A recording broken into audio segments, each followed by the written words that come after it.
Hey, before I kick off the podcast, I just want to shout out Next Door Clothing.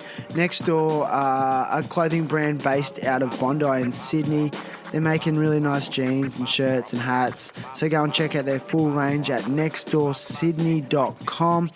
They're also artists, so you can go and check out a range of art. They put on rad parties, and I love what they're doing. So nextdoorsydney.com for the full range. All right, this is for Clemenotis. All right, so shout out today to our sponsors, Tectonic Coffee. Mate, super clean caffeine. So these guys have ethics at the core of every single thing they do. They're there and they're on the ground for the growing, the harvesting, packaging and distribution of their product. They're an LA-based coffee company. They ship worldwide. Owners Deaton and Chelsea are just, surviving the COVID crisis. They've supported their staff through this no matter what. And they also had to deal with the LA riots and where they couldn't even make their deliveries, but they've stayed true and they've supported all their staff and all their distributors. So get on to Tectonic Coffee. That's www.tectoniccoffee. That's TECTONIC coffee.com. And at checkout, use promo code THT and you will get a 15% discount. Also, I'm going to go back to our friend Stephen Ellis, past guest. He's a double leg amputee. He's a father. He's also an amazing skateboarder, and he has no legs, and he rides a skateboard amazingly. And we've got a GoFundMe for him. It's called Help Stephen Ellis Get a Car. So he needs a car that can be modified to safety standards in Australia, so he can then drive his children to their sporting events, school, and really improve the quality of his life. So get on to GoFundMe, make a donation, and man, I cannot wait to see that guy cruising around in his new car with his kids. So get on it. All right, Russell, are you ready, brother? Sorta. You're ready. I'm having a good time. You are? Yeah. I can tell. And we are rolling too. Terrible happy talks. Terrible happy talks. Terrible happy talks. Terrible happy talks. Today's guest is Russell Young. Russell is a husband, father, accredited exercise physiologist, yoga guru, and co-founder of the iconic Younga Yoga studio. Russ has a keen interest in biomechanics and functional anatomy and uses this unique knowledge in conjunction with mindfulness techniques to treat patients with a range of injuries and mental health conditions. When he's not telling dad jokes or teaching yoga at his studio, so you can laugh at this. When he's not telling dad jokes or teaching yoga at his studio, Russ can be found making guest appearances at the Graduate School of Medicine at the University of Wollongong, where he teaches anatomy to doctors in training. Today, Russ is with me to share his experiences, challenges, and hopes for the future. Russell Young, welcome. Thank you very much. Thanks for having me. Dude, I'm stoked. Dude, I feel like I've known you for many years, but we sort of cross paths. Yeah, man. Yeah. And I was like, I've got to get that guy on the show. Thanks. You're interesting. Cool. Thanks. Do you think you're interesting? I try to be. How do you try to be interesting? I don't know. You are definitely someone, and you probably don't know this, and I'm sure there's a lot of people who feel the same way, has had an influence on my life without you knowing. So just by attending your yoga classes and the way you deliver and your approach to it has actually led to me making like profound changes in my life. Is that the first time you've heard someone say that to you? No, it's not. And I think I just refer back to all of the teachers that I've ever had in my past. And I think one of the biggest ones was one of my history teachers in year 11. And he was a real cool cat. He was a nerd like me, but he was a real cool cat. Like, and he just would always go off on tangents. Like, we'd be talking about something and I remember him sort of saying, that's been around since sliced bread. And he's like, sliced bread? I wonder how long they've been slicing bread. And you just go off on this massive tangent. And in a way, that's sort of always what I've been like, yeah, I like that. That's really cool. Because what it does is it makes you go beneath the surface. It makes you sort of unpack so many more things, and you're not just held in the sphere that you normally think about. It just makes you go much deeper. You like the details. Yeah, but I like the reasoning behind it, and I think so. I think that's the reason of that is because like I've got a learning disability, so I've got no short-term memory. So I'm in the bottom 10% of society. I don't think you knew that. I'm in the bottom 10% of society for short-term memory. Really? Yeah. So I've got no short-term memory, and I try and jam everything into long-term. Right. Once it's there forever. Can you maybe give us more of an explicit explanation as to what that looks like on a day-to-day basis? So at school, it was not very – school wasn't a nice experience, as in I'd be asked a question in class and I could answer the question. But when – especially on multiple choice, I'd read the question, read A, forget what the question was, have to read that again, forget what A was, then read B, forget the question, read the question again. So I'd be reading one question multiple times and take like 5 or 6 minutes for one multiple choice question. In essays, I'd mention the same thing multiple times. Like you repeat yourself a lot. Yeah. I think I do that in voice as well, but... Did I already send you that invoice? Yeah. No, but it and I think the thing is like the way I've learnt to learn is I have to do things with my hands, and then I can equate that to something that's text in a book, and then I can link that to, like if I can link it to something that's in my long term, it can go straight into my long term. So there's just no short-term memory there, as in reading and writing. Like, I remember this conversation. I was going to say. But it's just reading and writing. Or does the memory loss seem to occur during cognitive practices or problem-solving tasks? No, problem-solving is fine. Really? Yeah. But Okay. so it's just literally something that's something new. It's like if I'm learning something about an engine, I've got to pull the whole engine apart and understand what happens from the ground up, from get the petrol out and light it. Like my dad's has the same thing, but never been diagnosed with it. Like he was just couldn't read until he was 20, Right. So what you're saying is like by physically doing it and using your hands, Yeah. that will solidify into your long-term memory better. Yeah. Right. Yeah. So when the part, so I worked really hard at uni at school, and ended up getting in Australia we have the T, or it used to be the TER, and I ended up getting 34 out of 100. And Interesting. Yeah, and I remember all my friends were just like shocked, like, but dude, you know everything, what's going on? And anyway. Yeah, Yeah. it was just the reason I like gasp that because I'm a teacher, and I'm a firm believer that that examination is not a true indicator of intelligence at all. Yeah. Oh, definitely. And I mean, I think there are different types of intelligence, right? Like, I mean, I remember the people who got the really good marks, and I'd do my normal dad jokes and they wouldn't get them. Like, who doesn't get dad jokes? I don't believe it. But like they have that academic intelligence, but sort of not that street intelligence, and I think we label things too much. We label that academic intelligence far too much, and it means that it keeps people downtrodden for a long time. Is that how you felt? Yeah. Like I sort of just left the country and went and travelled, which, I did truck driving in France. I was an au pair. I worked as a diesel mechanic. I did building and labouring in England, and all those things allowed me to do stuff with my hands. And then I sort of came back to Australia after about 2 or 3 years doing that, and was basically it was, 21, 22 or something, and came back to Australia and went for job after job. And I was too old for traineeships and apprenticeships by that age.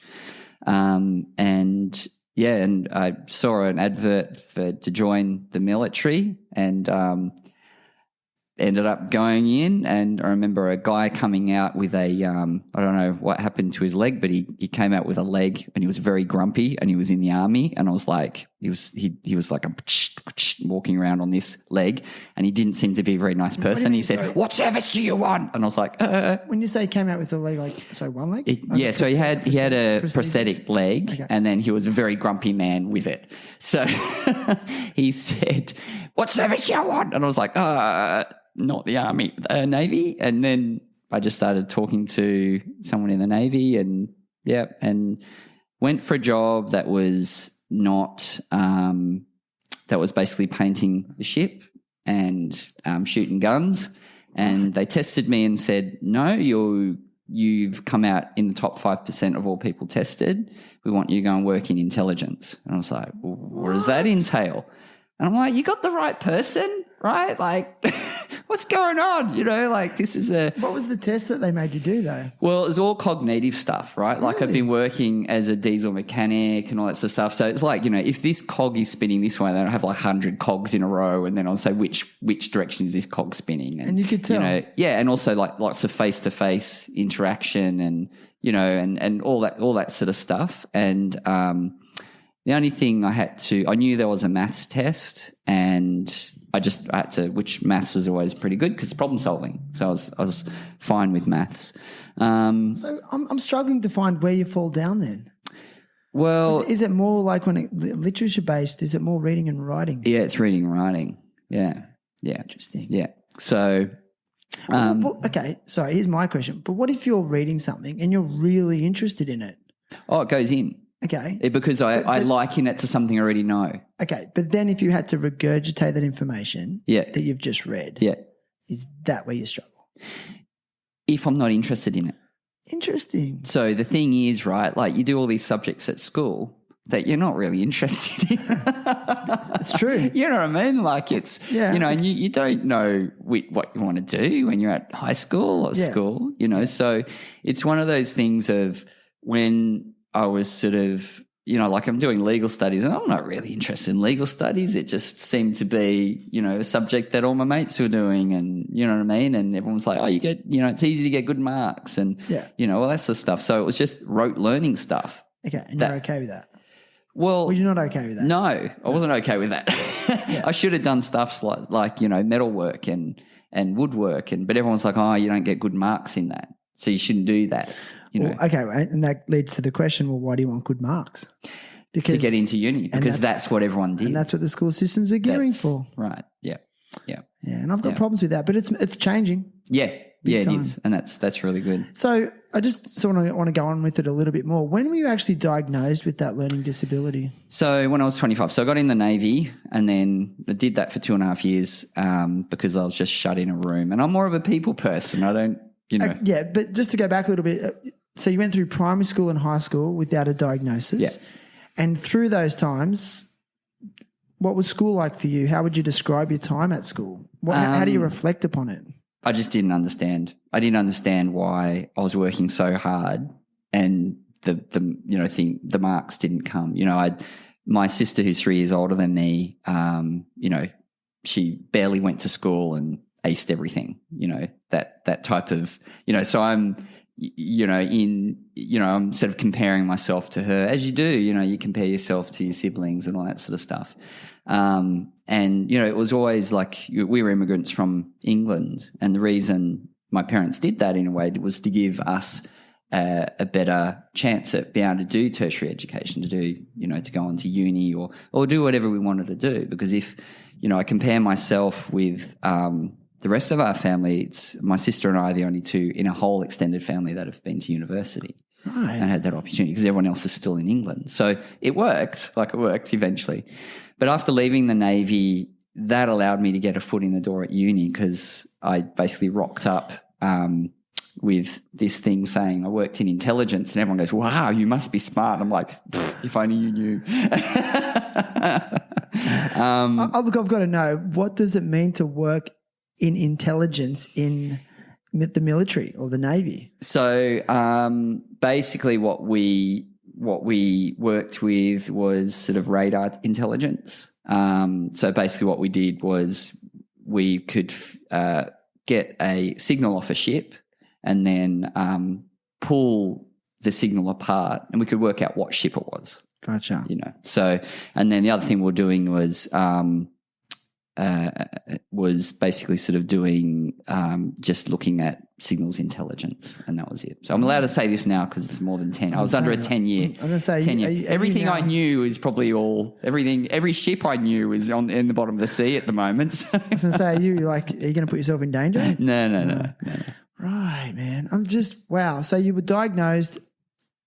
So when I started uni, so I started uni and I did my first couple of sessions, and I think it was my biomechanics lecture, and I did the exam and I think I got like 75%, right? But which is good. But I was like, I know this stuff inside out, back to front. I know it all, right? Like, you know, not to blow my own trumpet, but I was like, I've worked hard. I know this stuff. Like, I love this stuff. This is me. And I went to the lecture and I said to them, look, just tell me straight, am I being an idiot? Like, I would have thought I would have smashed this subject. Okay. And I mean, I know it's not about the marks. It's about, you know, understanding the subject. But, you know, when you're looking at advancing yourself and moving, you know, to get into exercise physiology, you needed a certain mark. And I wanted to get into exercise physiology. That was my goal. And they said, yeah, we're pretty surprised. Wow. We're pretty surprised because there was quite a few people well ahead of me. And they said, why don't you go get tested? So and they said, just go to the reading and writing unit at uni, which they were great. And the guy sat down and he said, just read this paragraph. And I read the paragraph. And he said, that's really interesting. You just changed 4 words in that paragraph. He said you changed them so they made sense, but it wasn't exactly what it meant. Right. Yeah, and I just flipped a couple of words. So every time I'm, you know, generally reading something, I might flip it. You know, so even now I've got to sometimes double read it to go, did I get the right understanding of what it was saying? And anyway, I said, I think there's something going on. Anyway, they did barrage a test for 3 months and they came back and said, yeah, you got no short-term memory. Wow. And I'm like, that makes a lot of sense. A lot of sense. And in a way, you know, like I was always like, well, it doesn't matter if I have a diagnosis or not. But it was sort of good to know. Like it was sort of good to know, you know, like I always knew I thought differently, you know, like my dad gets, you know, when he was working, they'd always be like, how did you come up with that solution? He worked in plumbing. He was a plumber. But they would be like, well, how did you come up with that solution? And this is like something I want to ask you is, how do you feel about the label or the term disability in regards to it? Well, it's not, because it's led me onto this whole path that's brought me to this point, which I'm pretty happy with. You know what I mean? Like it's more an ability rather than a disability. Because it brings you into areas of your life that you would never think of going to, you know. I actually think my life would have been pretty boring if I had gone straight to uni, you know. I want to challenge you a little bit because I agree with you 100%. I feel like it's your superpower. Yeah. You know, and we're all given them, you know, and you can either choose to use it or you can actually choose to, you know, let it be a disability. I don't know. And the way you've tweaked it, I mean, in my opinion, like and seeing what you do and seeing how you operate, I definitely think it's been to your advantage. Yeah. That's really cool, man. Yeah. You know what? Like I've had all these questions. And I don't actually write a lot of questions. If I'm dead honest, I actually don't like to write too many questions. Yeah. But you kind of answered all my questions in the first 18 minutes. No, I'm sorry. You have it. Yeah, no, that's good. So you went from, you know, like you went from being in the Navy, working in intelligence, then you went to university. Yeah. Okay. Did you find that your university years were really good at building your confidence up once you had the diagnosis? Were you more in a space where you could be free to be who you want to be?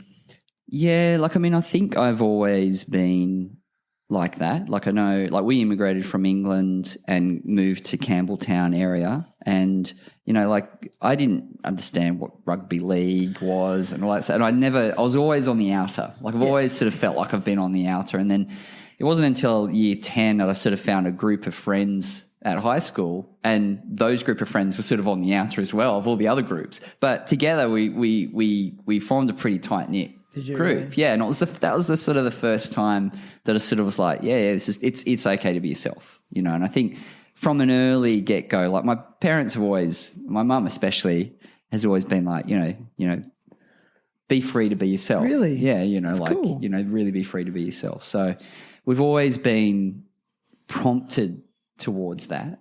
which is really good. That's great. Yeah. Just to clarify, Campbelltown's like a suburb of Sydney, which is on the east coast of Australia. And how would you describe that area? So at the time, For those that don't know. yeah. So at the time, it was there was quite a lot of immigrants coming into the area, and there was a lot of housing commissions going up. So low socioeconomic. Low socioeconomic. We had quite a few social issues, like one of the kids' fathers suicided in their house in one of the housing commissions, and these kids came to school with us, and so there was quite a mixed bag of people, because there was sort of like, the people who had farms and what have you, which they're all gone now, but and the people that had been there for quite a while, and to having the people from the housing commissions, but I think that was also really important, because I think you need to be, you need to, they're people too. Yeah. You know what I mean? Like they need as much space on the earth as we do. Yeah. You know what I mean? And I think there's a lot of solutions that can be done. And I think the idea of pocketing low socioeconomic people in one area is a very poor way of managing it. But yeah. Good point, man. Yeah. I'm glad you brought that up. It's true. Yeah. Yeah, it's a form of segregation, in my opinion. Yeah, well, I mean, look at all the high rises in England, and I know when I was living there, they just have these massive, huge buildings that are just, that's just wrought with problems with unemployment and poor health and all those sorts of things.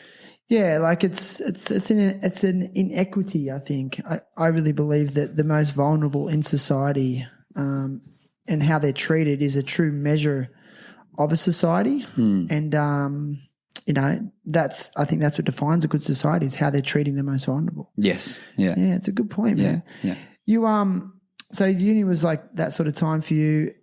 Tell me about like when you graduated uni and you're about to step into, I guess, the real world. I hate that term, but you're stepping into, a time where now I'm ready to be released. What was that first year out of university like for you? It was pretty fun actually, because you moved to Japan. So what? You finished uni like, we're going to Japan. Well, in my final, yeah. So in my final year of uni, I met Deb, my wife, and my business partner, and so she had just come back from living in Japan for 2 years, and in that last year as well, we the housing market was going crazy, and a friend of mine was like, dude, you got to try and get in the housing market. Like, I still don't know very much about money issues, but he's like, you just got to get in, just get in now, right? Like, like it's the same as rent. Like it was either pay the mortgage or pay rent. It was the same. Yeah. At that time. So anyway, we borrowed from every single person that we could, which, like we're so privileged that we can do that, because a lot of people can't. And that's, and I think we scraped together, I think it was $16,000 or something rather that we needed. Just to get a deposit of the line. Just, so that was everything. We didn't have anything. And we were very lucky to be able to do that. And so what that meant was we could rent the apartment out. We moved to Japan because we knew that we could earn a certain amount of money straight away, because Deb had said, look, we can pay this off in a year. So you met Deb at uni? She wasn't at uni. So she's the same age. We're the same age, but she went to uni, Wollongong Uni as well, when she finished high school. Gotcha. Because and you had those years. And I had those years in the Navy and travelling and all that sort of stuff. But she came back to Wollongong just because she had a strong pool of friends here. And yeah, we met, and then very, very quickly, hooked up. So when the chemistry's there. Yeah. And I never believed in love at first sight. No, not at all. And until I met Deb, and I'm 6'2" and she's 4'8". And no, she's 4'8". Yeah. Wow. I mean, I knew she was shorter than me. So yeah, and so I think the thing was. So being interested in anatomy, your mind went. Where's this question moving? Anatomically, we don't work. Biomechanically. Yeah. Sorry, Deb. I couldn't help it. That's what Russ does to me. Sorry, keep going. What was that? So, so we met, and then basically we were like, well, we know that we can move to Japan and earn and pay it off, which we did. And one of the funniest things was, though, we're like, well, how are we going to get me around teaching English to Japanese people? So I apologize to anyone who I've taught in Japan. Who still can't speak English. He still can't speak English. I've heard that. My brother did it. Yeah. He's like, I'm moving. He lived in Tokyo for 2 years, I think. And he said, I'm going to teach English in Japan. I'm like, but you can't speak Japanese, so you don't need to. Yeah, but I can't speak English either. Yeah. Well, tell us about that experience. What was that like? It was really good. So, I mean, Deb sort of knew. See, that it was awesome because I spoke English, and they thought, oh, that's how I've got to do it. No, it was really good because Japan is a very welcoming country.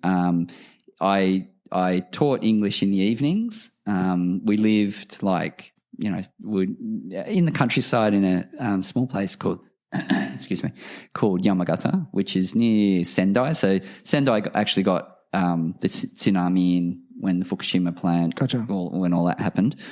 And that's about an hour away from Yamagata. And so we moved there, and Deb worked in a high school and I worked at the English school, and she was like, don't do full-time, just do part-time so we can get the visa. I got the visa, and then I got another gig teaching at high school, and then I started teaching yoga there as well. At high school? What were you teaching in high school? English. Wow, so you're an expert now. I don't know if you'd say that. I've just got to satisfy my curiosity as a teacher myself. Like, what were your lessons like? Was it like conversational? Did they already have a base level of English? Yeah, no. Like I taught at a sports high school, which English is not a strong suit there. So Deb was at a high school which flowed through to the university. So the level that she was teaching at was quite a lot higher, so I can manage. A lot of hand signals. Yeah, I mean, it's tough because you're not supposed to speak Japanese. It's the whole thing is. Oh, they don't want you to. They don't want you to speak Japanese. And it's bizarre because there's this whole cohort of Westerners there that don't speak a bar of Japanese. And they've been there for like 3 or 4 years. Wow. And they don't know, they're like, beer. That must and have holding been, up three fingers. It must get exhausting though. Yeah, and especially we were there for 2 years, and then it was almost everyone. It's sort of like a 2-year cycle almost. Like either people stay for 2 years or 4, and it was almost like everyone that we'd made friends with, they just left, and then the whole new cohort of people were coming back through. And like, oh yeah, I found this stuff that, oh wow, isn't the sushi great? And you're like, yeah, like we were doing when we got there, but it's like, it's a whole cycle again. And you're like, so it had an expiration date. It did. Yeah. So what was next after that? You sort of, you're like, this is stale now. I've been there, done that. Well, we paid off our apartment, paid off everyone back who we owed money to, when we went there. And that was being rented out. So we're like, well, what are we going to do now? So again, we're like, well, we don't want to work for a company. There were 2 jobs in the Illawarra region. So it's the region where we live in for exercise physiology. So I was like, I'm going to have to travel to Sydney, and I don't want to live in Sydney, and I don't want to have to travel to Sydney. So we're just going to have to make our own thing. To clarify, you don't want to live in Sydney. Can you tell people what would that commute be? Like where were you going to and from? So I would have had to have gone right into the centre of Sydney or to the outskirts, but it means an hour and a half to 2 hours travel each way every day. Yeah. And I don't know, families, even though I didn't have a family, family's important for me, and spending time with my partner is important to me. Because I worked in a job where I was on a ship 24/7. I knew what it was like to throw yourself at a job and I'm like, I'm the sort of guy that likes to do lots of different things. It stimulates my brain. I think I'd get Alzheimer's if I didn't stimulate my brain that much. I'm sure I'd be a candidate for it because I just need that stimulation. Stimulation, do you feel like you've reinvented yourself over the years in different ways? No, I think I've just added on. I think it's just been a continual add-on. Are you driven by progress? Yeah. Or you just... And even though I've spoken about money, it's always been more about the progress, as in what gives me more freedom. Freedom to do what? Whatever I want. And that is? To learn. And be with family and friends? To be with family and friends. Yeah. Do you have any interests, like personal interests outside of your business, family? Is there something that you like to do other than that? Love building. I love doing mechanic work. You like to create like little side projects for yourself? Yeah. Well, I've got a massive project at the moment. We're extending our house. And it's hilarious when everyone walks past with their dogs and like, oh, you're taking a while. I'm like, yeah, I'm just enjoying the process. And they look at me weird, like, I haven't seen that on Grand Designs. So you're doing a lot of the renovations yourself? Yeah. So I got some builders in to do the timber work, like sort of things that I know they can put up quickly, and got someone to do the roof, but I'm putting all the weatherboard on the side. So hang on a second. You're in the middle of a renovation. You have 2 children, wife, full-time business that you teach at with staff during COVID times. Are you okay? Yeah. How do you know? I mean, like, I'm being facetious, but how do you know? Like, that's a lot on your plate, bro. Yeah, but how do you manage it?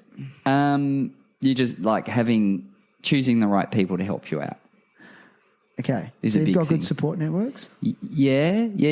Like, I think, we have like an admin manager at our business, which, he manages quite a lot of the day-to-day runnings.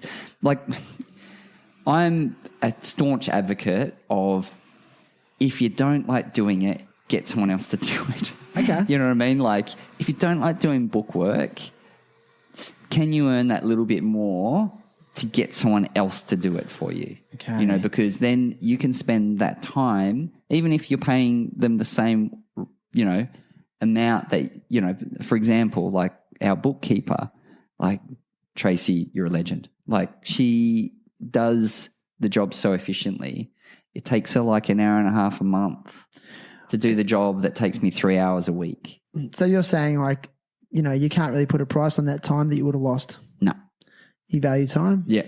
That's so cool. Yeah. It's good. It's true. I'm going to take that away. Yeah. So, we used to do all the jobs, just Deb and I, when we started. So I know what needs to be done, and I've done the hard yards for 3, 5, 6, 7 years. But, like, it's like if I'm free, if I'm not answering the telephone at the business all the time, I'm free to do other things. Like, I think success means that your phone stops ringing, not rings more. Thank you. Because as soon as you can get yourself pulled away from the thing that we're holding in our hand all the time and not looking at it all the time, as soon as that's being managed, and there's so much software and stuff you can use now to help manage that. I think that's success. Do you find too, like, that extra time is when you sort of fall into more of a creative space and start working on actual development of the business and directions that you might want to go, as opposed to being caught up in the grind of, book work and phone calls and my friend Blake said that he owns some cafes, and he said he got to a point there where he didn't have to be making 500 coffees a day, and then he said, I had some time and I'd go surfing, and then I'd actually start thinking about, all right, well, what's my next strategy, And then the actual business got better, and then the byproduct of that was it started turning more money as a byproduct. And it's a good way to think about it. Yeah, I think definitely there's something to be said about like taking that time. And I remember speaking to a friend of mine who went and did a PhD at uni, and he came from corporate world back to uni, like he'd already done a degree. And I remember in the first 6 months I said, what's uni like? And he's like, oh my God, it's hilarious. Like the volume of work that you have to do is minuscule. He said, it's crazy. Like I can just go and have coffees all day. So anyway, a year later I'd catch up with him, And I'm like, so how's uni? Is it still easy as? He's like, nah, I've got it. He said, you need the space and the time to think. You need that space, because people don't have space and time to think, and even like I got a lot on my plate at the moment and, I probably should be doing some building now, but I was like, but doing things like this, I'll come away from it and think, wow, there's probably a part of my life that I could probably work on, or I can change, or I can adapt. Because us humans are amazing at adaptation, but in a way we need to be forced to do it. And I think anxiety and stress and depression and all those things are the early warning signs to asking you to do something or change something. So true. That's awesome, man. I agree. Yeah, I mean, we don't give ourselves time and space, and I find that with myself all the time. Like, yeah, when I do have some time, I go through this process of first I feel guilty for not being busy, and that's a real thing. And then I go into a bit of anxiety about that. But then when that dissipates after, sometimes it's a couple of days, or sometimes it's a week, I'm like, oh, I should be busier. But then all of a sudden I get the ideas start flowing, and then I start thinking of, what direction I'm going to go with this or with that. And I can feel myself getting out of the mental rut, which can be really oppressive, especially when physical exhaustion starts to set in as well. When you have been functioning at a high level constantly, your body's working on your adrenal glands. And yeah, it's a good point, man. But I think the whole, like I work at, there's a South Coast Private, which is a mental health hospital here. I teach. So you actually work there? Yeah, I just do a yoga class there a week. Yeah. It's really interesting. So, I mean, I guess in psychology, they're working from your mind out. But like in a yogic or more Buddhist practice, like I've sort of moved more towards Buddhism over the last 5 or so years. I think it's just simpler. I'm a simple man. I need it simple. Yoga philosophy. I don't believe that. But it's easy to grasp and it's easy to implement. Buddhism. Yeah, and especially Zen Buddhism. Can you describe Zen Buddhism a little bit for those that are unaware of it? So Zen Buddhism.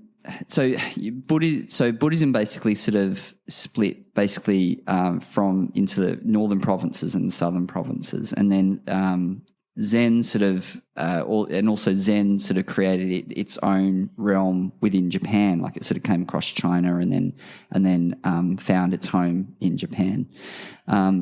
And just seeing the way that Japan's got its own social issues as every place does, and I'm not advocating for the fact that it's a perfect lifestyle, but the thing is, I think there's something that we can learn from different lifestyles. Just being there, and just seeing how the people interact with each other with respect, and that's all anyone wants, right? They just want respect. And Zen Buddhism is about the practice, about the day-to-day, second after second, minute after minute practice. And you'll see, the best way to describe Zen Buddhism is there was a Zen Buddhist master, and a disciple came and sat down at his feet and said, "Master, what is my next spiritual journey? What should I do next?"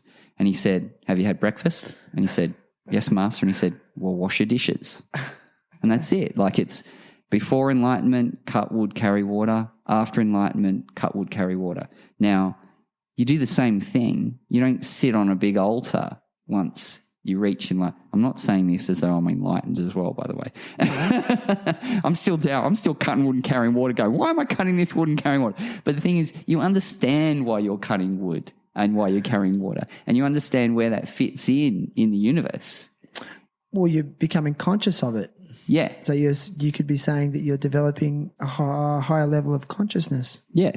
In what you're doing. Yeah. Day to day. Yeah. So Zen is more about the doing rather than being in your mind about it.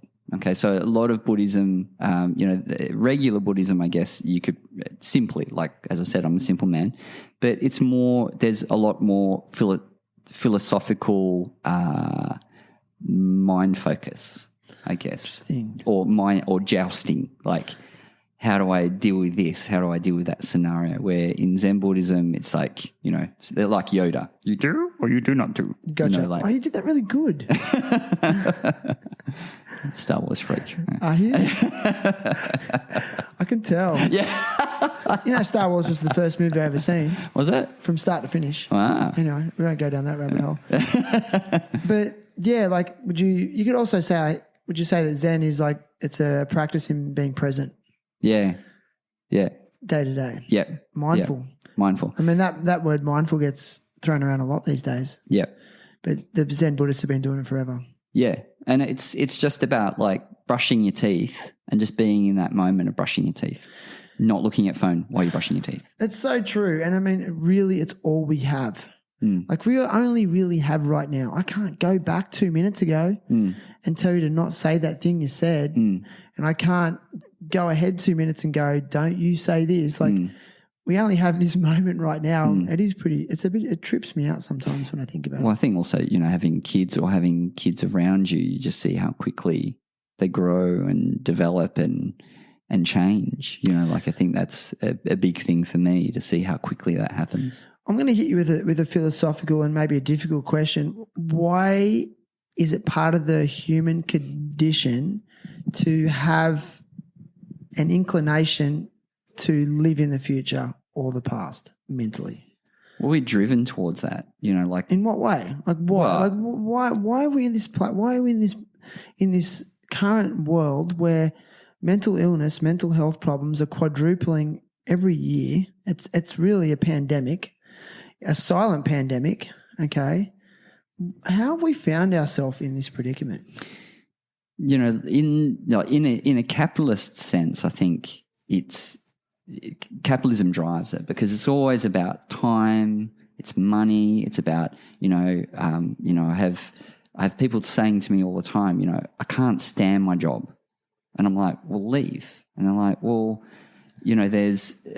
And they're like, and I'm like, well, why don't you want to leave? And they're like, well, because I get paid this much and I only got to do this amount of work because I'm so experienced. I'm like at the top of the company, or I do this or I do the other. And, I have a friend of mine, a close friend of mine, and every time he works in software, and every time he comes and does building with me, he lights up.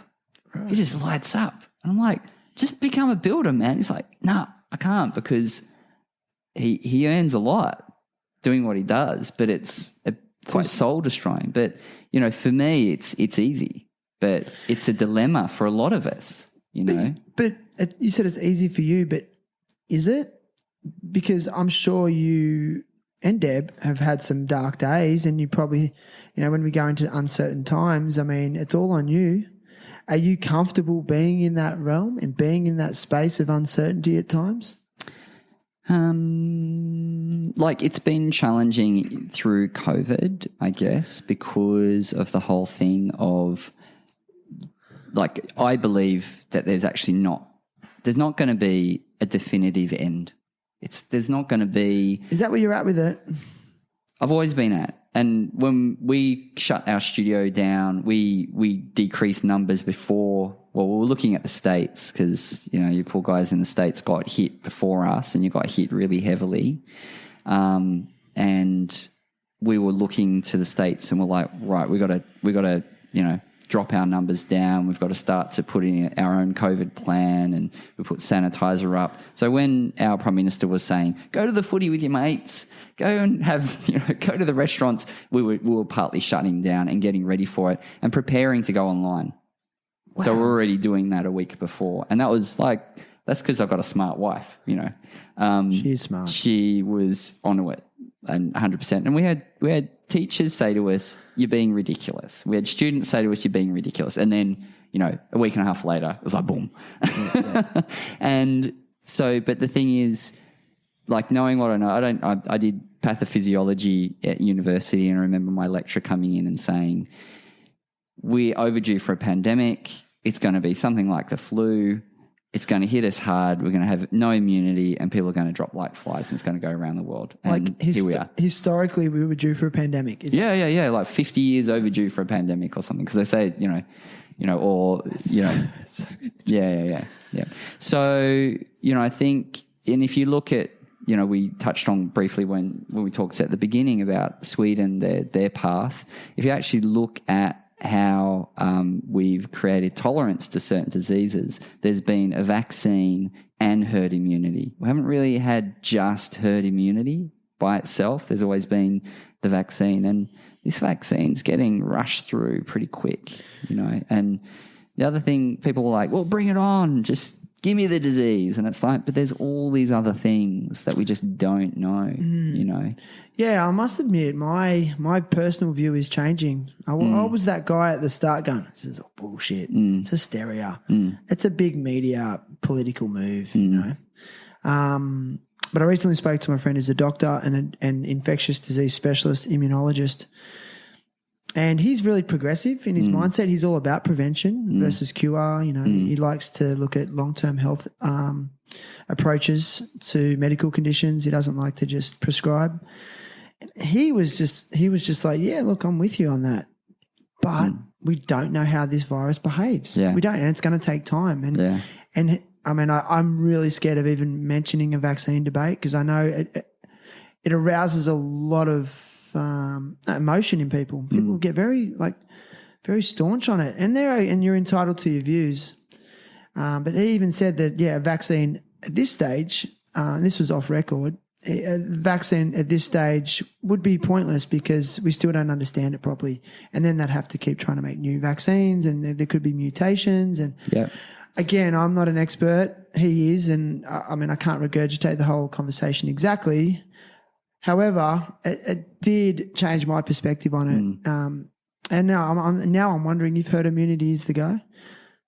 But I do believe in resilience. Yeah. Physical resilience. Do you? Yeah. Definitely. Like, I mean, I am a staunch advocate of, like if you're setting yourself up for success, you're going to succeed. You're more likely to succeed, right? Like I have a scoliosis from the age of 13, had pain. Didn't you know? I mean, I know people with scoliosis. I don't see, you've got a curvature of the spine. Yeah, sideways. And is it noticeable when you have your shirt off? Yeah. I've seen you with your shirt off. Yeah. I don't notice it. Yeah. Do you want to see? Take your shirt off. Maybe later.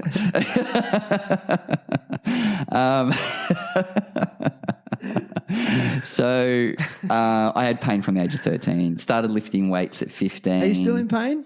No, like I think the pain's there, but I think I've just done so much meditation. I do something every day for it, and to the point where if very rarely if I go to a physio or go and get a massage or something, and they say, oh, do you have any injuries or anything? And I go, oh no, jump on the table, and they're like, oh, you're a bit, what's going on here? I'm like, oh, I've got a scoliosis. I just forget about it. So I think I've done a lot of work to work with the discomfort and the pain. So, in a Buddhist sense, with pain and discomfort, in a way, we react the same way to physical pain and emotional pain. And, the breath changes, the body tightens up. So can we unravel from that? And then that has an effect on the sympathetic and parasympathetic nervous system, which is the fight and flight and the rest and relax response. So I think I've just done a lot to try and for it to not show up on a daily level. It's in the back of my mind somewhere, but I don't give it any strength. So it's brought you into the present. Yeah. Did it get you started into yoga? Yeah. Is that what originally got you into? Because that was one of my questions. How did you get into yoga and why yoga?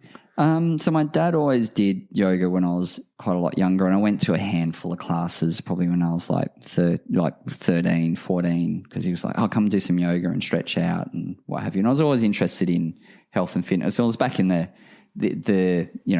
80s when Jane Fonda and, all the sort of stuff. And I remember the G-string leotards and some, the bright fluoro colours and the, scrunchies in the hair. And epic fashion. And that was just the boys. Isn't that what you teach your classes in? I'm living in the past, man.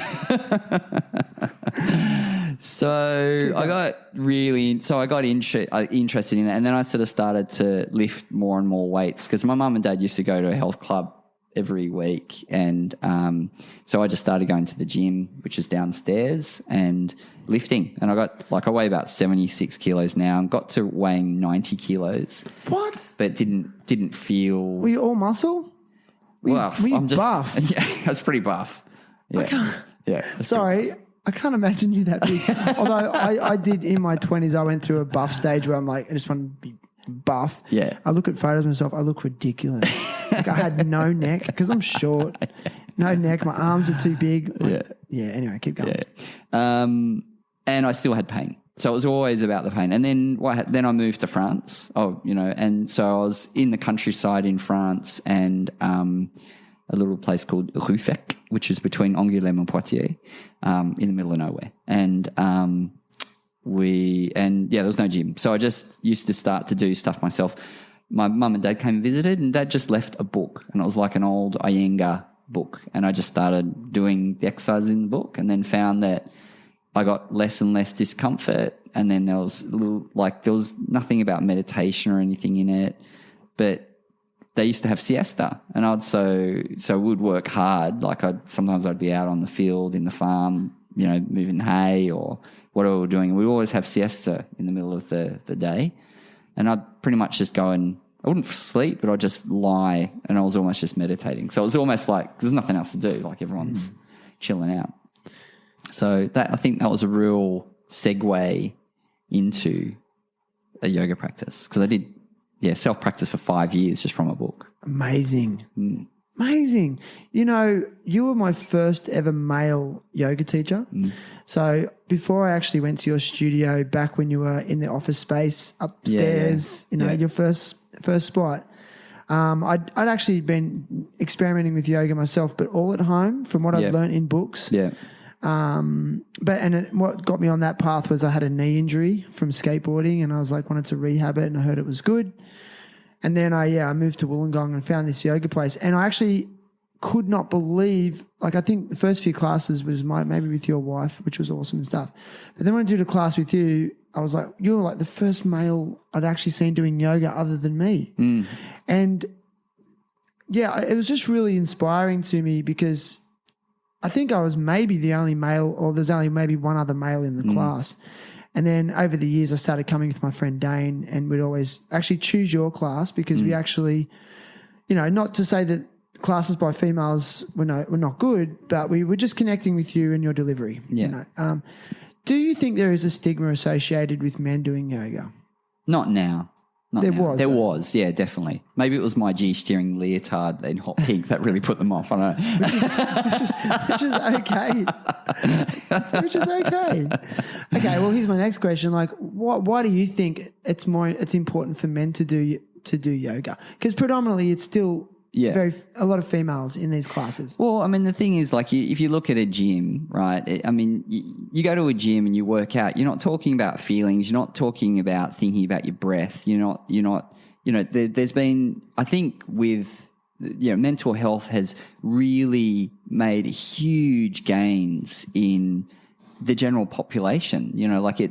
It's not uncommon for someone to say, I'm just really struggling mentally at the moment. Where 10, 15 years ago to say that, it was people were like, oh, I can't say that. For men? But, more so men. And I don't know whether it's just the Australian male, but, we just don't talk about feelings, right? It's not the blokey thing to do. I've never been your blokey bloke, which is why I think it was never difficult for me to transition. I played high level hockey on an all girls team for 4 years, from the age of 10 through to 15 or something like that. An all girls team? Yeah. Was it a girls competition? No. It was just a mixed comp. It was a mixed comp, but the team just happened to be all girls, and they invited me to come in the team. And you're heterosexual? Yeah. Okay. Yeah. Are you heterosexual at the time? Well, I was only 10. Okay. But even as a teenager? Yeah. So you were really just trying to meet chicks? I don't know, maybe. just kidding. I think it was just easy, right? Because the training was down the road. I didn't need to get a lift from mum and dad because they were always working their butts off. So I could get to training by myself. Like just everything just worked out easily. It never bothered me once, but at the end of every year, so we won the comp year after year. And every time I got a trophy, it had a dress on it. And you're okay with that? I am now, but you know. But you never felt a pressure to conform and play the traditional sports that other boys were playing. I mean, It was if I stereotype, you know, we're talking totally. rugby, soccer, AFL, cricket. Yeah.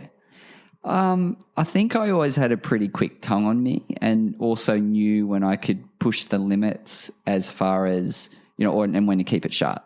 You know, like, and I think, because I was always a skinny dude, like I never, you know, I only got, you know, a bit bigger after high school, but I was tall, you know, I was tall in my last couple of years of high school, but I was pretty much one of the shortest all the way up to year 9 before I started to grow. So you either got to learn to curb, you know, to have a quick tongue to get you out of situations when you need, or know when to keep it shut. And, you know, I've actually never thrown a punch or ever had a punch thrown at me. Really? No. How do you feel about that? It might change this afternoon, but What? Who with? I don't know. Not Might with just, me. you know, just bad luck. I don't want to That's interesting. Okay, it's funny you bring that up. Do you think that's a male rite of passage? I not at all. Like I Because most men would say that they've had a punch up. yeah, I don't. I think it's just going into primal brain, and I just think that we're past that. We don't need to. Doesn't compute for you? No, never has. And even, you know, things like, you know, go and drive the car fast. And like, I was always like, when I first got my license, my mates would be like, yeah, go on, like spin around the corner. I'd be like, and I'd have this thing in my head, well, we don't have much money. If I smash this car, we live 40 Ks out of town. So we lived in the country up near Lismore, near Byron Bay. Yeah.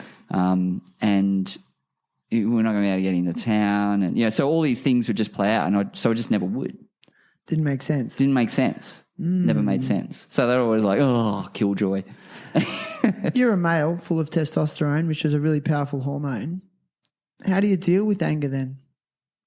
You must have moments of anger, frustration. Yeah, I mean, I know there was a time when, I mean, my father's he's complete chilled now, but he used to be like very flighty anger at inanimate things. So he wouldn't get ever physical, but he would be like, you know, just ridiculous things like we built our house in year 10, 11 and 12 and I helped him out. So at about 2:00 in the afternoon, I'd have to go off in the paddock and look for the hammers because we had 3 hammers. And by the time you'd be like, do, bang, and do, oh, damn hammer. And you'd see that hammer go, woof, woof, woof, woof. And then by 2:00 you go, Russ, can you sort of, I think there's a hammer out there, a hammer out there, and a hammer out there. And again, I looked at that and went, that's ridiculous. Doesn't make sense. And I remember when I first got together with Deb in our first year, I remember her going, can you just get angry? And I'm like, Really? She wanted you to? yeah, because, she grew up in a house full of females. Okay. And Deb lost her dad when she was 6. And so her mum's quite fiery. And I think fiery was how you solved stuff, you know, where if there's that situation, I just I retract and then assess and then I'll come back at a later date. And I've just always been like that. I've grown up with my sister's quite fiery as well. And, you know, mum and dad were always working. Like they didn't, you know, mum didn't get home till 6. Dad didn't get home till 7:30. Like, you know, normal, typical 80s family working their butts off. Is it?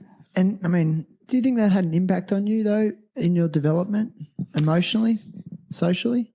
Yeah, I think definitely. I mean, one of the biggest things that had the biggest impact was, my sister was sexually molested when she was 8. And then she told me about it and then it happened again to her in her first year of uni by her flatmate. And then, so obviously she started to go to counselling, but she didn't tell my parents until a long time after. So I was only like 14, 15 in those very formative years of, you know, a boy turning into a man, taking the lead role, all those types of things. So I think that had a massive impact on me as far as aggression and where that sits with some people. And that's, it can be very traumatic and very impactful. So, I think that in a way hampered probably a lot of relationships that I didn't have. Like Deb was my second partner ever. Right. And I'd had a couple of girlfriends, but nothing was, we weren't intimate at all. So I think that had a really big impact on how subconsciously. Yeah, definitely. And also, do you think you maybe, and I'm really sorry to hear that. Yeah. Do you think you absorbed some of your sister's trauma? Yeah. Because I had to be her go-to, I guess, for 3 years. Wow. Without my parents knowing. So I'm living at home. She's not living at home. Okay. She's phoning me up, after a counselling meeting, having a big old chat. I'm having to absorb that. And, at that age, typical Australian male, it's not like you're really talking to anyone about it. So there was no sort of real outlet. And I remember parties where basically girls are grabbing me and my mates going, oh, she really likes you. And I'm like, no, she's just drunk. And no, she doesn't really she doesn't really know what she's doing. That was, how it was sort of pushed off, Poor old Deb had to be pretty damn persistent. She's a go-getter. She's a go-getter, that one. That's cool, man. So I think, that had a really big impact. And I think also even in the job that I have now, like I've got friends that have said, like, how do you hold yourself back, mate? Like there's always women around. They were not wearing any clothes. And I'm like, they're wearing limited clothes. And I'm like, it doesn't even compute. Yeah. It doesn't compute. I'm at work. Yeah. And I've done, massage and all those things in the past, but I think having that experience has benefited me because I can just switch off. Like I can just switch off. The negative experience has benefited you.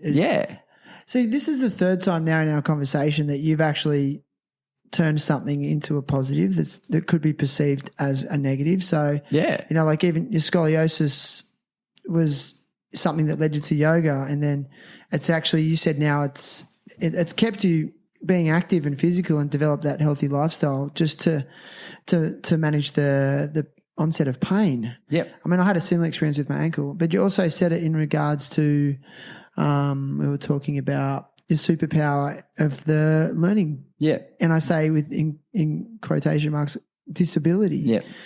And now you're saying it again. Yeah. Yeah, totally. So that's what life's like, man. That's what I mean. But you've just sort of, to me, I think you're really demonstrating your approach to life. Like, is something really bad? Like, is it a negative? Is it the end of the world? Like, maybe it is. Like, maybe it isn't. Like, I know for a few friends that they're saying that COVID was the best year of their life. With this transition to online, for a lot of online everything, it's actually grown their business. It's actually given them another dimension to their business that they never would have actually initiated unless they were forced to. Yeah. Like I said, remember we adapt when we're forced to. We adapt. So, yeah, man. Anyway, it's just an analysis of you. Yeah, definitely. So, and that's, I think, also coming back to what I said before about, I don't feel like I've reinvented myself. I feel like I just keep on adding on.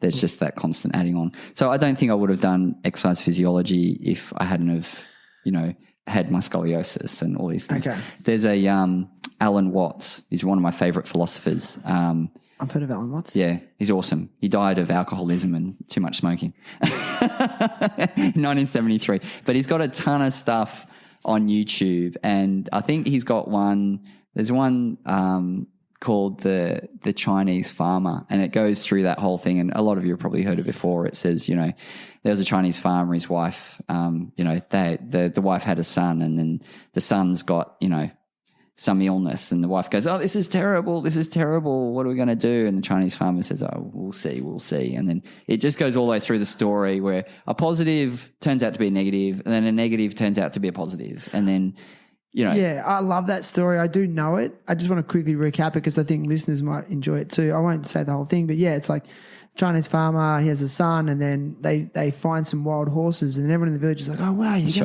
going to be the wealthiest people in the village. Yeah. It's like, Maybe we will. Maybe we won't. Then the son's trying to break one of the horses in, and he breaks his back, and he's paraplegic. And everyone's like, that's the worst thing that could ever happen to you. Maybe it is. Maybe it isn't. Then the next day they're drafting for war, and his son couldn't be drafted for war. So, like, you know what I mean? Like, it's perspective. Yes. Yeah. Totally. There's another awesome. If you listen to just one Alan Watts thing, what is it called? If money were no object. It's about 3 minutes. Please give it a listen, because I think I was already there doing it. Ooh. I think I was already there doing it, but it just, for me, just solidifies how I think about life, you know, like, and don't let it be about the money, let it be about the passion. Again, oh my God, another common theme in this podcast. Everyone says it. And often money becomes a byproduct of the passion. Yeah. Not the other way around. Yeah. And I said this to my last guest, the people that I know with a lot of money, and I've met a few, and they never started for the money. And now they've actually got a lot of money. They actually don't know how to, it causes more stress in their life. They don't know how to manage it. They have money management problems. Okay. Yeah. Which is, I mean, I know they're good problems. Yeah. But yeah, I do love that, man. It's a really good point. Yeah. I think the thing is, I read something about the Red Hot Chili Peppers, and I think they were like, they don't look like they've got any money. I think they live in some beach shack with these rundown cars out the front. They go surfing every day. They come and jam every afternoon. Yeah. You know, like, you know, that's sort of in a way like you got to almost forget that you don't have it. Yeah. You know, and like going in line with what you were saying, it's about the passion. I'm really, and I do this daily. There's a guy called Dr. Joe Dispenza. Oh yeah. And he works on a philosophy in his meditation of redefining yourself and being defined by the visions of the future that you see for yourself and where you actually want to be in the future, as opposed to defining yourself by events of the past, which is what a lot of people do. I mean, for me personally, I could say, you know, like I'm a victim of injury. I've got a bad ankle. I broke my ankle, so I'm partially crippled. You know, well, you know and that's who I am. Or I often go, I'm a school teacher. That's who I am. Like, that's how I define myself. Well, not necessarily. Like that's what I currently am and what I was, but it doesn't mean that's what I'm going to be in the future. So, and he believes that you by constantly in defining yourself by who you would like to be and where you would like to be and what you'd like to be doing, you'll attract that energy into your life. And I don't know, man. I don't want to know exactly how it works, but it just seems to work. Yeah, totally. I mean, you know, with the COVID thing, when it all sort of came up, like we didn't know if the online was going to work. We didn't know if we were going to have a business.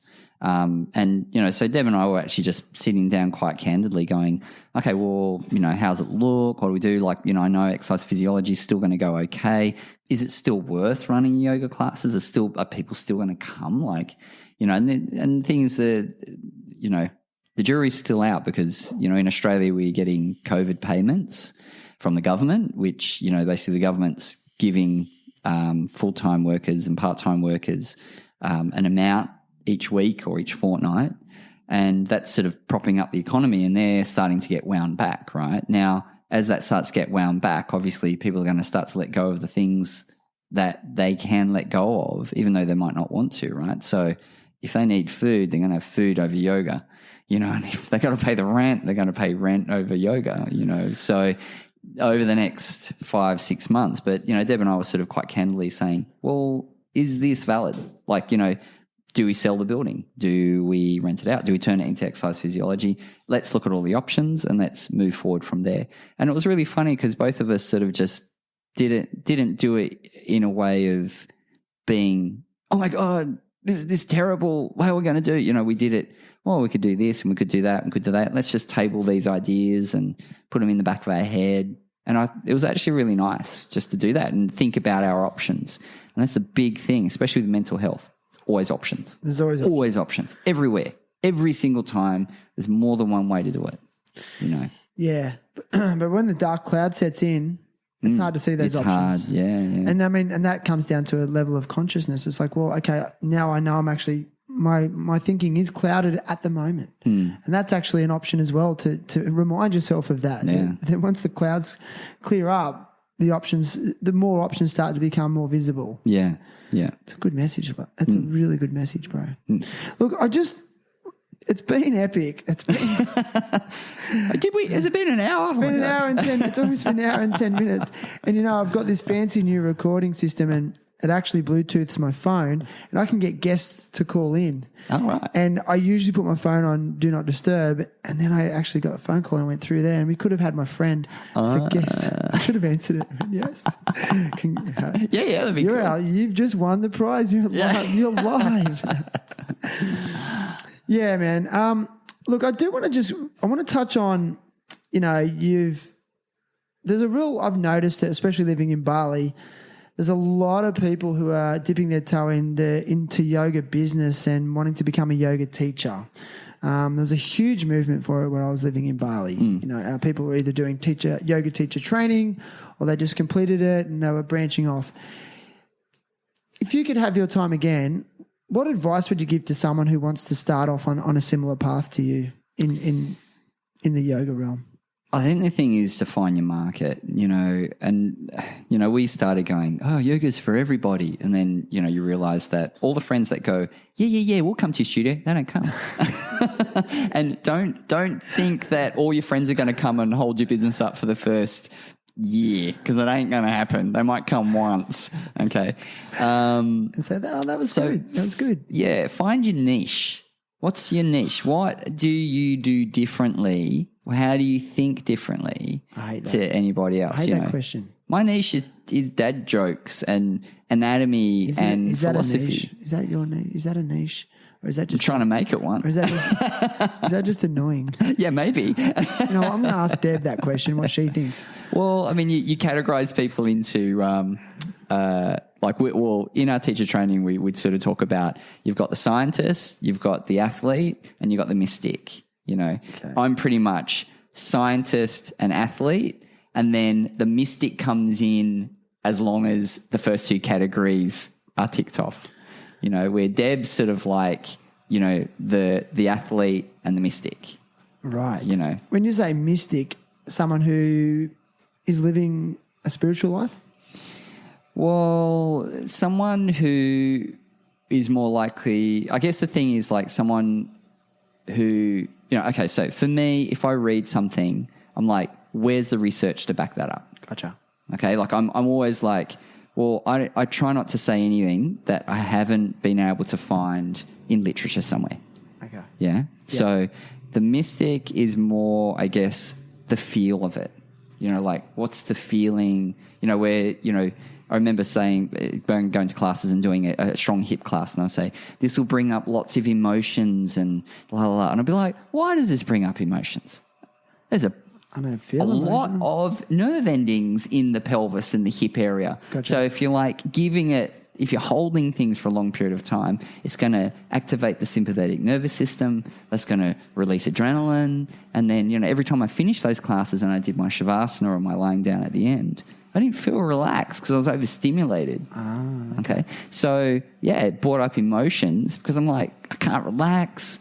What's going on? Because my nervous system was overstimulated. That's why it brings up emotions. But the mystic would say, then they're right. This brings up emotions. But for me, I go, this brings up emotions because you stimulate the nervous system, X, Y, Z, giving you these, releasing these chemicals, which has an effect on these organs and yada, yada, yada. So you go from spiritual to scientifically pragmatic. Yeah.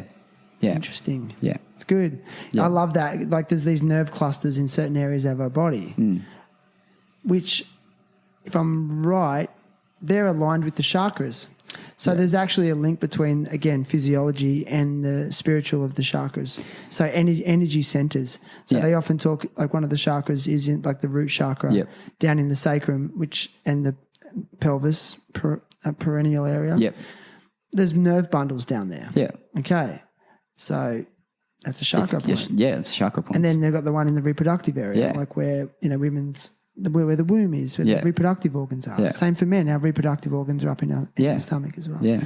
Our heart, obviously, full of nerve endings. Our throat. You get hit in the throat, can't talk. That's communication. I'm going to start punching people in the throat. Russ said it was okay. Boom. That just brought back a really bad memory. When I was about 10, I'll never forget this. My dad said to me, son, if you're ever getting bullied, all right, just make your hand like a karate and just chop him in the throat. How's that working for you?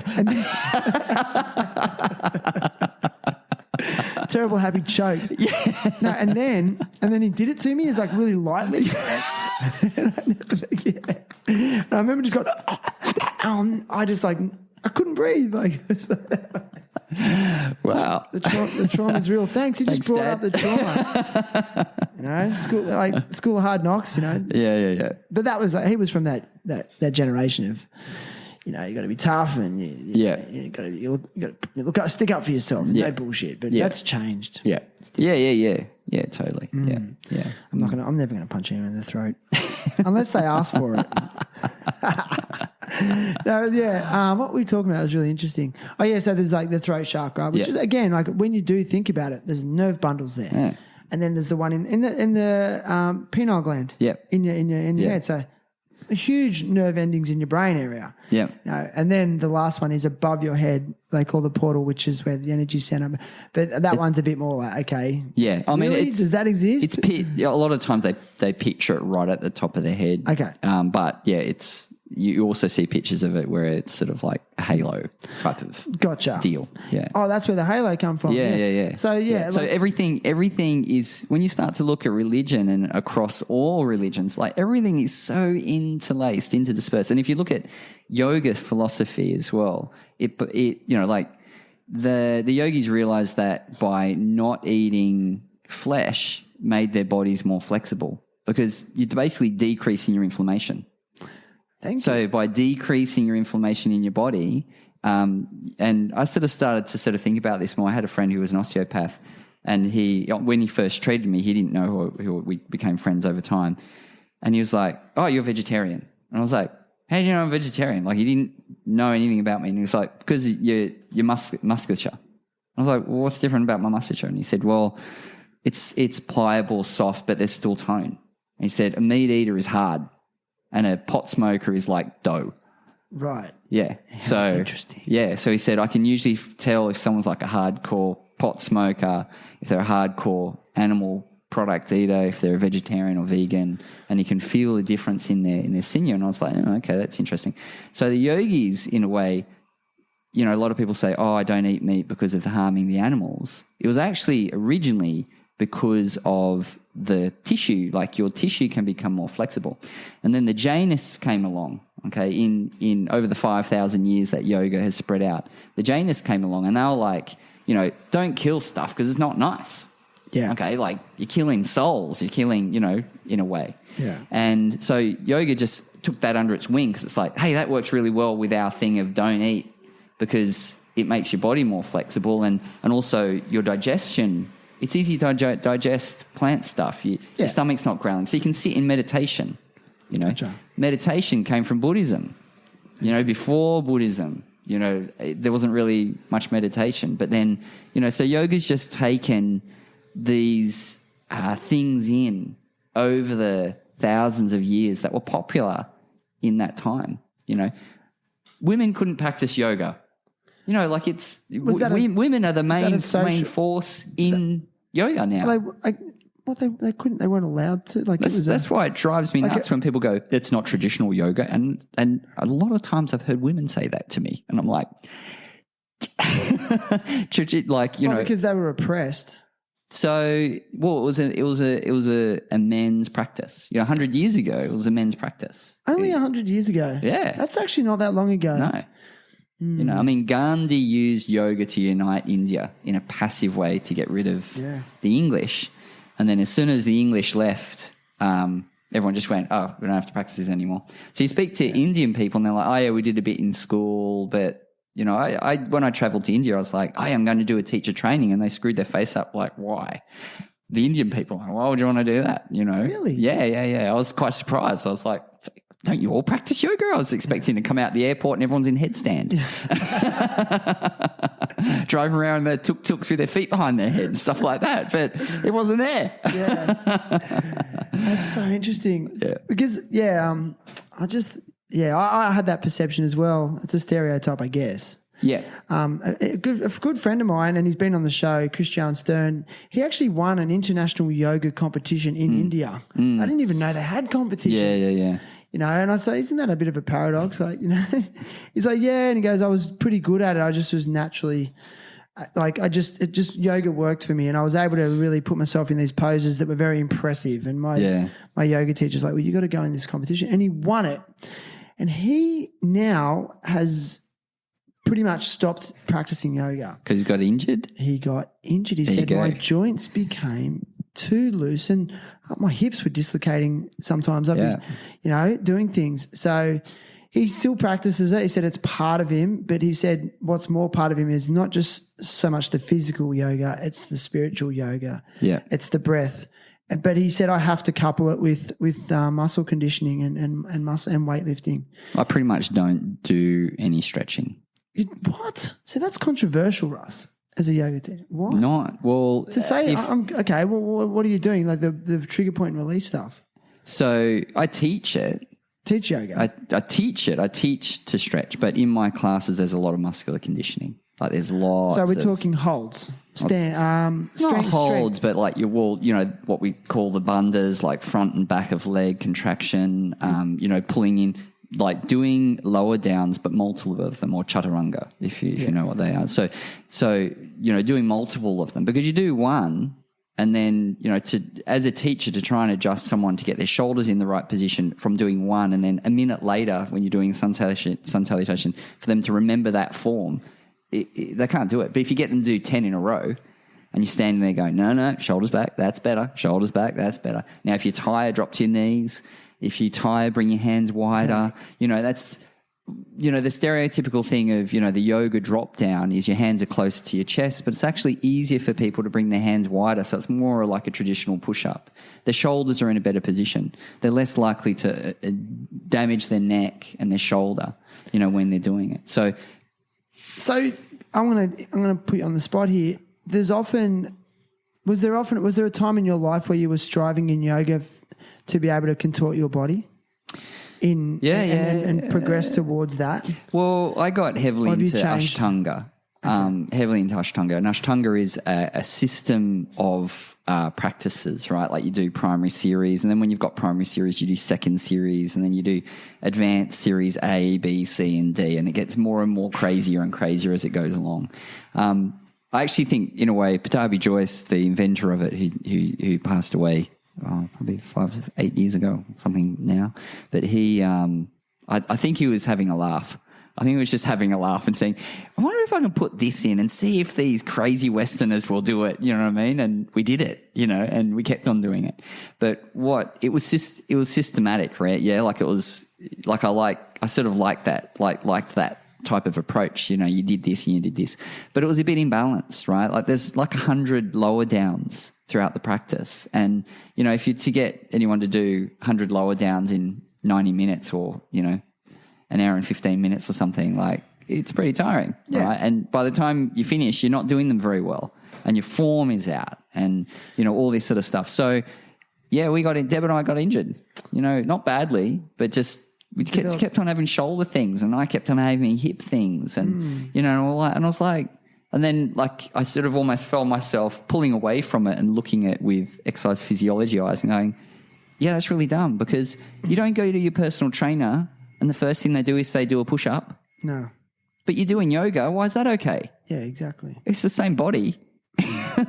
So it's like the beginning of my class, there's full-on shoulder rolling, external rotation, internal rotation, like, getting all the rotator cuff muscles on, getting the core on, getting the hips moving. Okay, well, what are you promoting to your students then? Are you not promoting an increase in flexibility? Like, what's the fundamentals that you want your students to walk away with? Is it longevity and good posture? Yeah, longevity. So probably or balance. Well, it's about balance, right? Like if you're sat at a desk all day hunched over, you need to do some stretching and some strengthening to balance that out. But if we have quite a few people who are athletes, right? They need a chilled out class. They need to slow down. If they've got a highly stressful job, they need that balance of doing some strengthening and stretching with the slowdown at the end. And I mean, I think the biggest lesson that yoga can teach is the idea of like letting go, because we're not taught. Who teaches you to let go? It's like, do it faster, do it better, do it for less effort, more money, yada, yada, yada. The list goes on and on, okay? And our yoga is you just let go. Yeah. You don't push. That's for the gym. You don't strive. Yeah. No, you just do your thing, and that's where injury occurs. Instagram, I think, is worse for it, because you see these people and look at it and go, wow, look at that pose. Yeah. They ain't going to be doing that in 10 years. Right, you think they're going to be injured? Yeah, totally. Yeah. So a lot of the big names on the yoga circuit, I've got some chronic ongoing issues. I know one of the big names, I don't want to drop names, but one of the big names, shoulders dislocate. If he comes into handstands, he's got to have a strap around his elbows. Back surgeries that sort of get swept under the carpet or excused as in, it's a family thing, or do you know what I mean? And I'm like, this is my 26th year of yoga practice and 21st year of teaching. Wow. And I don't, touch wood, have any major things, but I do a lot of strength training at the gym. You're going to the gym, you're lifting weights. Still lifting weights. Amazing. I went away from lifting weights for about 5 or 6 years, and same thing that happened to your friend. If shoulders were just unstable. Yeah. It's like, I always think about that. I don't know if you've seen that movie. What's it called? It's got Bruce Willis in it and Samuel L. Jackson and Unbreakable. Pulp Fiction? Unbreakable, yeah. Yeah, there's everybody at the ends of the spectrum, like Samuel L. Jackson's like the glass dude. Yeah. And then, Bruce Willis is the unbreakable dude. And there's everyone in that zone. Now, in a way, I think some people are just more innately in tune with their body, so they know what to do when. And if you look at athletes as well, like the athlete that arrives on the race day that gets the fastest time is not the fastest athlete. No. He's just managed, or he or she has just managed their body better. Master your body? Master the body for longevity. Are you seem as inspired as you ever have? Like that long doing it and teaching it? Is the inspiration still strong for you? I have, I'm at a point now where I'm sort of looking for another challenge. A lot of people are like, are you going to open another studio? I'm like, no, because it's just going to pull me away from my family more, and that's not what I want, So, I'm doing like dry needling courses at the moment. Amazing. You're really into the release, like tension release. I was doing your trigger point release classes for a while there. Yeah. I actually think it was the best I've ever felt. And I actually still do that at home on the regular. Yeah. Is that okay to do? Yeah. I think the thing that gets missed from, because a lot of gyms do it, like the, what do they call it? The trigger point release type stuff. They do a lot in gyms. But the thing that has been left out of it is the mindfulness. It needs mindfulness. It needs mindfulness. As in, like breathing through it. Yeah. Not holding on, not grasping, just like letting go. Like breathe. Okay. Yeah, because I went to a course and everyone's there going, yeah, that's what I do. And no. Got to give in to the pain. Focus your mind on the breath and let the pain drop into the back of your mind, and then don't give it any power. Okay. That's the easiest way I've been able to teach people how to meditate. Don't grasp, because as soon as you're grasping, you're in your primal brain. You're in the brain stem. You're not in your frontal lobe. You're not thinking. You're not thinking out of the problem. You're existing within the problem.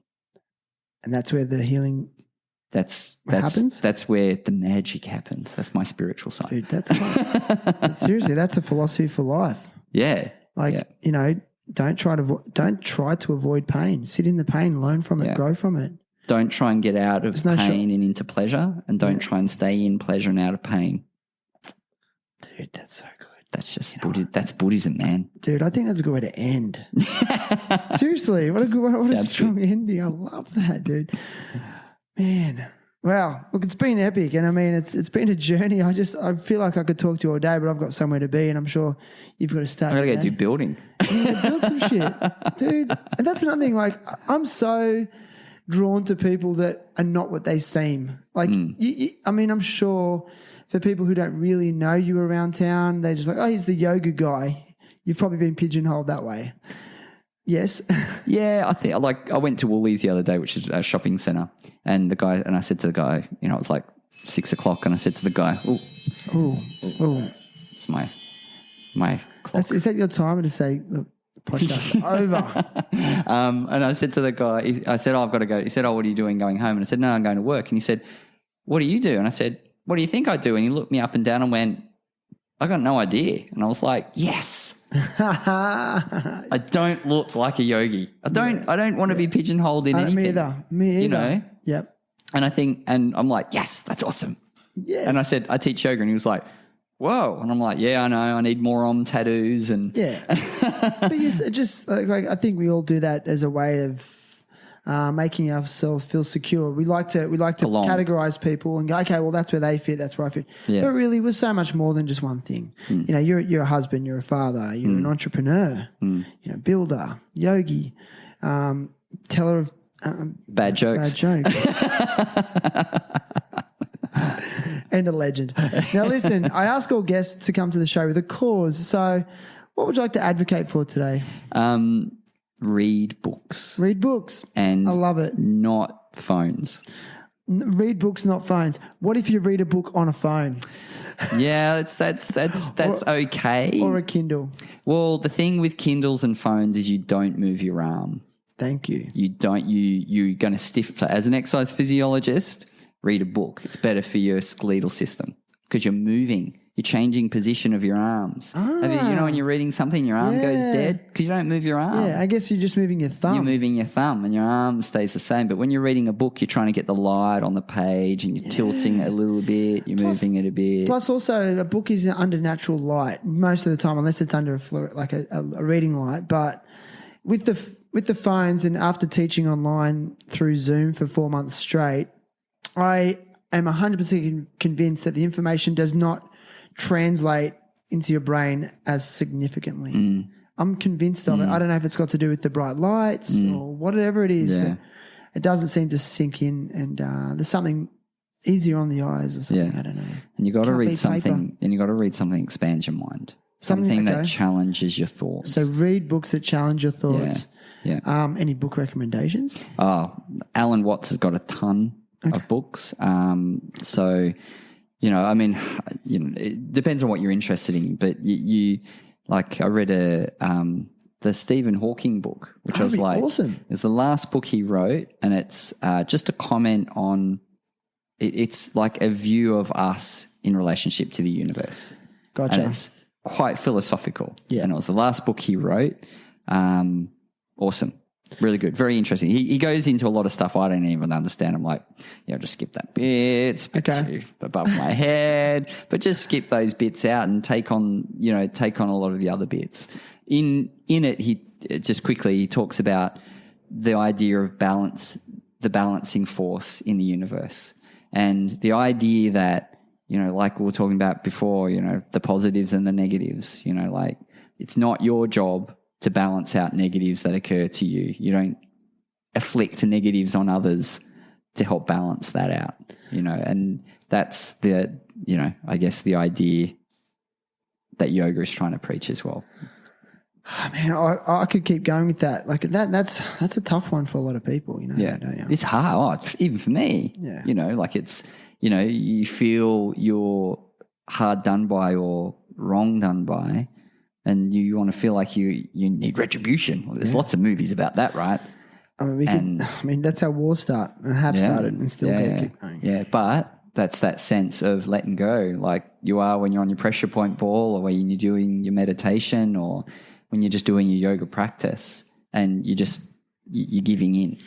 You're giving in, yeah. And like my friend he's in a high pressure job, and he's really good at it. And he has a lot of controversy come at him, and I admire his calm and peace, in under duress and under attack. And I said, how do you do it? He goes, and he's not into yoga. He smokes and eats bad food and whatever. Yeah. He goes, I just often say to myself, what would the Dalai Lama do? Yeah. So when China invaded Tibet, he didn't respond. He just sat in it. Yeah. He had to flee, but he, watching his people get killed, and he just stayed peaceful. Yeah. Yeah. Which, and that's very hard to do. It's hard to do. Yeah. So I will. I'll put some links in Russell's show notes on book reading as his philosophy, and I'll find something that corresponds with that, and maybe talk to him about some books that we can recommend, and I'll add them to Russell's show notes, and you can find those on the terriblehappytalks.com website, which will also give you links to the other platforms that this podcast can be found on, such as iTunes, Spotify, Apple Podcasts, Buzzsprout, iHeartRadio, Google Podcasts, TuneIn Radio, and Stitcher Podcasts. So there's a platform that will suit your device. And, yeah, man, it's pretty cool. Cool. Thank you for having me. I have a present for you. Ooh. Now, yeah, don't get too excited. So now that you've been on the show, you're officially a Terrible Happy Talks alumni, and you get the Terrible Happy Talks circle logo sticker. Okay, I only give these out to guests. Ooh. So there's only now 78 in the world. In the world. Do you sign them? I can if you want. And you can stick it. I was going to say, I said to a guest, I said, you can stick it wherever you want. And she's like, that just sounds so wrong. It does. But yeah, Thank you. No worries. And yeah, so if you enjoyed this episode, you can also catch Russ's wife, Deb Young. She's a past guest and has an amazing story. And if you really relate to yoga and the philosophies that Russ is talking about, you can listen to Deb Young's episode, and also past guest Christian Stern, who I was talking about earlier. He's a yoga guru and artist, and I think you'll really find some identification in those episodes as well. And if you want to support the show and help me continue to produce weekly episodes and support THT, you can buy THT a coffee. So click on the little coffee cup on the THT website and buy me a coffee or two. And yeah, man, I'll be stoked. Russ, is there anything else you want to add? Do you want to finish on something profound? Say something wise. Go. Oh, man, Go. don't put me Go. under the spotlight. Say something wise. Too late.